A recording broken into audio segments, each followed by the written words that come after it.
Comic book people, it's Wednesday. That means it's comic book day. Let's see what I got. First up is Action Comics number 51, The Final Days of Superman Part 3. The past couple of years have been really difficult for the Man of Steel. Besides being outed as Clark Kent, he's also been fighting against villains that's either taken his powers away, or he's been encased in kryptonite, or he's been powered by Apocalypse, and all of these things have taken their toll on him and he's dying. It's not really been specified exactly what he's dying of, but it's more like he's dying from all of these things combined together. So he's trying to gather his own super league to take his place once he's gone, and one of the people he's looking for is his cousin Kara, which is Supergirl. I haven't really been following Supergirl too much in the New 52 universe. She's been having her own issues, and she hasn't had an ongoing series in a while. I'm not sure where this storyline is going, but the rebirth is very soon, and this looks like it may be the last storyline that they're going to be doing before this all happened. Next up, I got PowerMan and Iron Fist, issue number 3. If you've missed the story up to this point, the former secretary for the Heroes for Hire was Jenny Royce.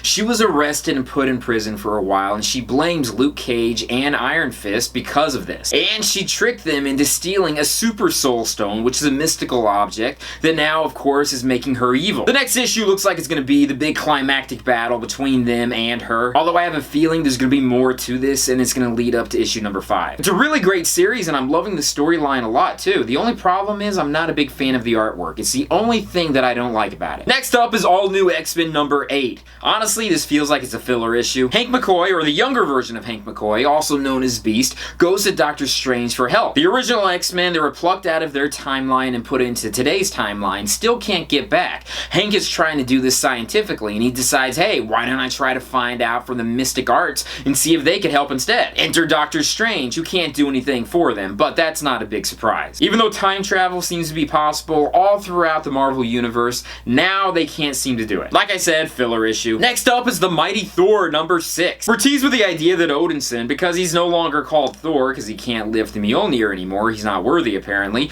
and it also means that he loses his name, Thor, is going to be in this story, but it turns out this is all a flashback. And it's all told by Loki and is continued on into the next issue. I still don't like the idea of Loki being a bad guy again. They've built him up in the past couple years to renounce his evil ways, but I feel like the writers are trying to turn him back into being an evil guy just because that's how it is in the movies. So it kind of bugs me a bit that they're doing this. Finally, I got Hyperion issue number 2. This is probably going to be the last issue I read out of this series. Hyperion I like to define as being Superman light, but being part of the Marvel Universe. They're giving him his own secret identity, and he's a trucker. He's also taken in a teenage girl who's on the run from a superpowered group of carnival people. And he's taken on a supervillain by the name of Worm Boy. And I am not kidding about that at all. I was only vaguely interested in this character to begin with, and after reading this, I'm not interested at all. I also got Back to the Future issue number 7 and Jim and the Holograms issue number 14, but I'm going to talk about those in separate videos. Anyways, that's my comic load for this week. What did you guys get? Leave comments down below.